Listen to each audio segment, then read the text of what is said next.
Yo, what's good, YouTube? Welcome back to the channel. Welcome back to another reaction video.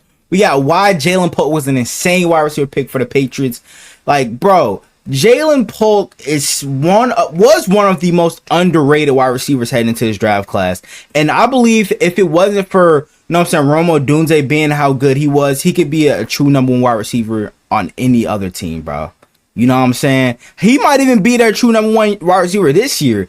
Polk is just that good. Like my comparison for him was OBJ, you know what I'm saying? And I think that was true, bro. You know what I'm saying? He's got, great reliable hands. He's got pretty good route running as well. You know what I'm saying? His spec catch radius is phenomenal. Like this nigga can just go up and grab it out the air, bro. You know what I'm saying? Like the trust that Michael Penix had in Jalen Polk is just crazy. But I think he might be in a good spot right now to, be that true #1 wide receiver for the Patriots.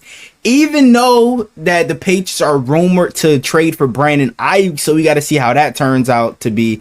But I think if they do, that the Patriots will be set. You know what I'm saying? Their wide receiving core with Ayuk, Polk, and Javon Baker. You know what I'm saying? And they got Demario Douglas as well, who's pretty solid, being their #1 wide receiver last year. You know what I'm saying? Juju Smith-Schuster is probably going to be out of the league in the next, 2 to 3 years or so.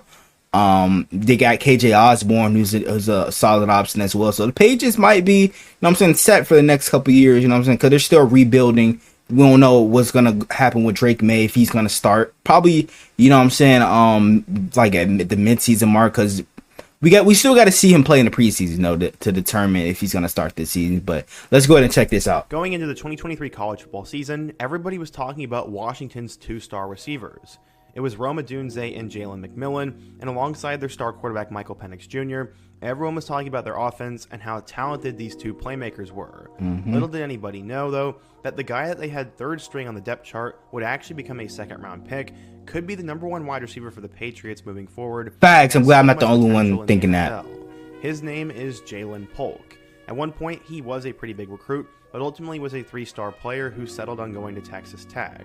He ended up going to an extremely prestigious high school that produced guys like Kiki Cutie and Des Bryant, but after just 1 year at the Red Raiders, would transfer to Washington, where on the very first play, he got injured so bad he had to go to the hospital. Oh he no. played for an extremely dysfunctional team at the time, but ended up rising up Washington's depth chart, became a superstar for them in both 2022 and 2023, and now has insane hype with the Pats and their new quarterback Drake May.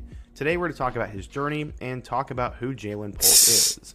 But before we get started, if you're a big fan of college football, be sure to subscribe to the channel, leave a like if you didn't support today's video, and let me know what player, team, topic, or situation. Why is he looking like that? Next.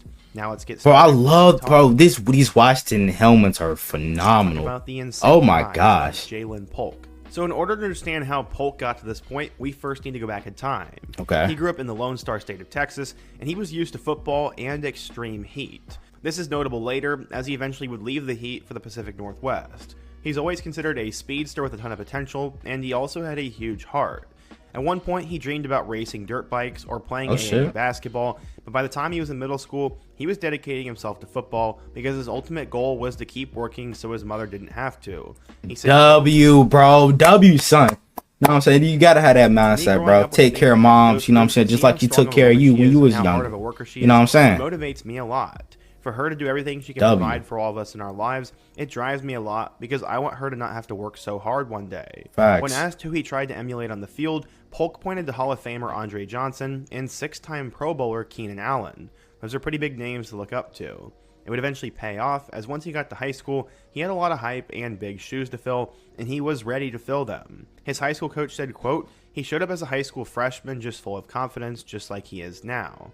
He was no different then. Nice he was catch. Younger, but a great kid, and was always ready to go and a high-level thinker even as a freshman. He eventually arrived at Lufkin High School, which is not bad, considering they've produced some big-time receivers. Des Bryant went to Lufkin before he went to Ohio State and became an NFL star, and then Kiki Cutie went to Lufkin before he went to Texas Tech and was at one point on the Houston Texans and is now a journeyman receiver.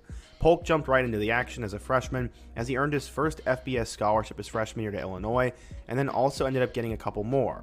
He built upon his early success with a 40-catch sophomore season that earned him an honorable mention all-district honor and even more scholarship offers. While he was obviously talented, he also worked hard. His head coach said, quote, Jalen Polk works when nobody's looking, and he put the time in when everybody else was out messing around, playing around, and everything else. This would end up leading to a breakout for Jalen. He ended up catching 40 passes for 667 yards and 6 touchdowns as a sophomore, and then as a junior, had 37 for 695 yards and 9 touchdowns. Okay. He became a first-team all-district player, and after a solid few years, he was seen as a high major player and got offers from Houston, Baylor, Illinois, Arkansas, Kansas, and Louisiana Tech.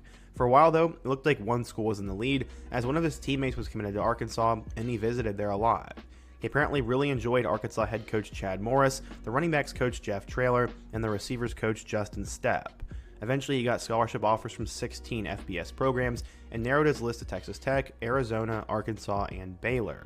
But where would he end up going? Well, eventually chose to go to the Red Raiders, and Matt Wells got his first receiver of the 2020 class as he obtained the commitment of Jalen Polk.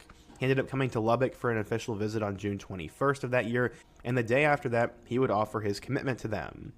He ended up signing with Tech in the 2020 class, but what's funny is he was sort of being recruited to Washington before he even knew it. He ended up having a teammate by the name of Caleb Berry, as he was a 2021 recruit who was a running back, and occasionally he would ask Polk for input throughout his recruiting process on where he should go or what schools he should consider.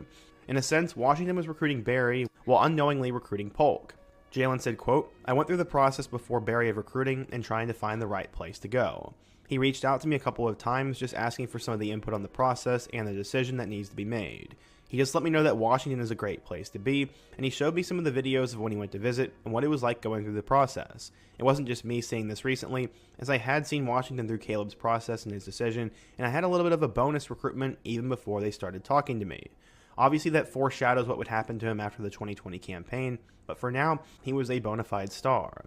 At Lufkin, he finished as the second all-time receiver, as he had a total of 131 catches for 2,412 yards and 24 total touchdowns. Okay. In his tape, you can see a very athletic receiver who can run his routes with quick changes of direction, and he also has the height to catch 50-50 contested balls. According to 24/7 Sports, Jalen Polk was a 3-star recruit, the number 78 wideout, and the 461st best player in the class of 2020.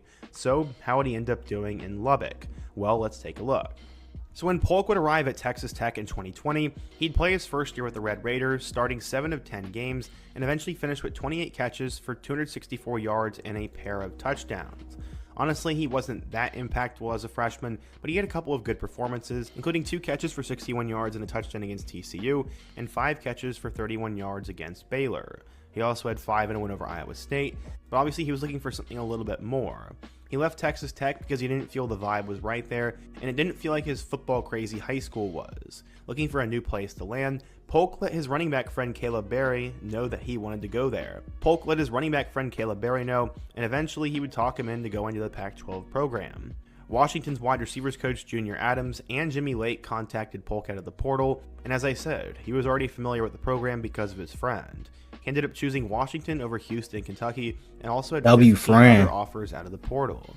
He said, quote, "I was just looking for somewhere where I can develop better and come into a program where it's family and everybody's united." He ended up joining a receiving corps that lost Ty Jones, but returned Terrell Bynum, Puka Nacua, Roma Dunze, and Jalen McMillan. Oh, I forgot about Puka. Sadly, things before he went to BYU. In their Week 1 game against Montana, he ended up getting hit so hard. Or did he go to BYU first? He caught one pass before he would miss the next 2 months, but would eventually return towards the end of the year. He ended up catching 2 passes for 60 yards and a touchdown against Colorado, and then 2 catches for 41 yards against Washington State. In total, he finished with 5 catches for 114 yards and a touchdown. Going into 2022, Jimmy Lake was no longer the head coach, and they had brought in Kalen DeBoer and Michael Penix. No one really knew what to make of them, but they ended up turning around the offense right away. He became part of a big 3 receiver core that also included Jalen McMillan and Roma Dunze, and early on, Polk showed flash. He had 47 yards and a touchdown in a win over Portland State, and then had a monster performance in their home victory over number 11 Michigan State. In that game, he caught 6 passes for 153 yards and 3 total touchdowns, and showed the kind of potential he would have. Unfortunately, he'd take a back burner for the next 5 games, as he'd be limited to under 100 yards and under 4 catches in all of them. They would end up losing to both UCLA and Arizona State in that time frame, but then Washington got hot to finish the year, and so did Polk. He ended up catching a career-high 7 passes in a win over number 23 Oregon State, had 3 catches for 95 yards and a touchdown in a win over number 6 Christian Oregon, Gonzalez, and then had 3 catches in a win over Colorado, and 4 catches for 82 yards and a touchdown against Washington State. Polk would end up finishing the year with 38 receptions for 649 yards and 6 touchdowns. And he was seen as a good player, but no one really talked about him compared to Jalen McMillan and Rome Odunze. He was always considered that third option. I think McMillan got drafted by the Bucks. He could become the team's leading target in I believe 2023 so. because of his potential. While Odunze and McMillan were proven NFL talents, Polk was always the overlooked one. One thing that was great about Polk was that he was resilient, as he also got banged up in their bowl victory over number 20 Texas, but he continued to play through it. Eventually, he would completely blow up during the 2023 season, and alongside his other 2 stars, Washington would have a historic season. In his first game, he catch 3 passes for 100 yards and a touchdown in a win over Boise, then had 5 catches for 81 yards in a win over Tulsa, and then once again torched Michigan State with 5 catches for 118 yards and a touchdown. He just loved fucking up Michigan State, huh? He get better and better throughout the year, as he then had 8 catches for 127 yards and 2 touchdowns in a win over Cal, 5 catches for 41 yards in a close victory over Arizona, and then in a pivotal matchup with number 8 Oregon, he went over 100 yards again and had a crucial touchdown catch. Washington was now 6-0, and they would finish out the season strong, as he'd catch 9 passes for over 100 yards in a win over ASU, 5 catches for 148 yards and 2 touchdowns in a road victory over Stanford, and then 5 catches against USC, and 4 catches against number 18 Utah. Keep in mind, Washington was now undefeated and hoping for a college football playoff spot, but they would have to take care of Oregon again if they wanted to do that. And they ended did. up playing them in the Pac-12 championship game, and in what was a thriller, he ended up catching 5 passes for 57 yards in a 34-31 victory over the number 5 Ducks. Polk had done it and helped Washington get to the playoff, and in that game against number 3 Texas, he went off. He ended up catching 5 passes for 122 yards and a touchdown, and they would take care of the Longhorns 37-31 after holding off Quinn. I love that game. Final touchdown pass attempt. Fuck Texas. After that, they'd play number 1 Michigan. Horns down. Game, and unfortunately, they just were not able to get the offense going. Polk would catch 4 passes for 37 yards in his final collegiate game, and they would lose the national championship to Michigan 34-13. In total, Polk caught 69 passes for 1,159 yards and 9 total touchdowns. As I said, he was part of that 3-headed monster with Odunze and McMillan, and he had a crazy career. He had 7 games with 100 more receiving yards in 2023, and overall in 41 college games, Polk caught 143 passes for 2,231 yards and 18 touchdowns. That's why it was no surprise he would declare for the 2024 NFL Draft and got a decent amount of hype. He was seen as an exceptional receiver. Even when it was getting closer to the draft, you know what I'm saying, some people thought he was going to be a first round pick, but he ended up dropping to the second round. Like he was not going past the second round, bro. Like, come on now. Like teams knew better to let him drop. As he was only slightly above average in both speed and quickness. But he fell right into the Patriots' laps, man. Size at receiver, he had great hands. Because I wanted him as a Ravens fan. He also just turned 22 on April 11th, so he was seen as younger as well. He's viewed as a physical, ultra-competitive receiver when he turned 22? And also had a 37.5 vertical inch leap. He also just turned 22 on April 11th, so he was seen as younger as well. He's viewed as a physical, ultra-competitive receiver who can catch 50-50 balls and also doesn't drop it. He's extremely versatile, as he can play receiver at the X, Z, or even slot position. Scouts had a lot of comparisons, but the most common one was that he was compared to Romeo Doubs and possessed similar talents and skill sets to him. According to NFL Mock Database, Polk was a projected second-round pick and the 60th overall prospect. He also had a 10% chance of going in the first round. Ultimately, he'd end up going with pick number 37 to the New England Patriots. This was a huge get for the Pats, as they were desperate to add a wide receiver to the room after drafting Drake May in the first round. They also grabbed Javon Baker from UCF, but everybody's eyes have been on Polk, who's apparently exploded during fall camp. They were in desperate need of top-tier talent at the receiver position, and they definitely addressed that in this year's draft class. What's crazy is he was the 10th wide receiver taken in the first 37 picks, but Polk's talent should not be underestimated. He said 10 receivers, like that shit is crazy. 10 receivers in the first 37 picks, bro. You got Marvin Harrison Jr., Malik Neighbors, you got Rome Odunze, Brian Thomas Jr., you had Jalen Polk, of course. You got Keon Coleman. I believe 80. Did 80 Mitchell go before Polk? I don't know.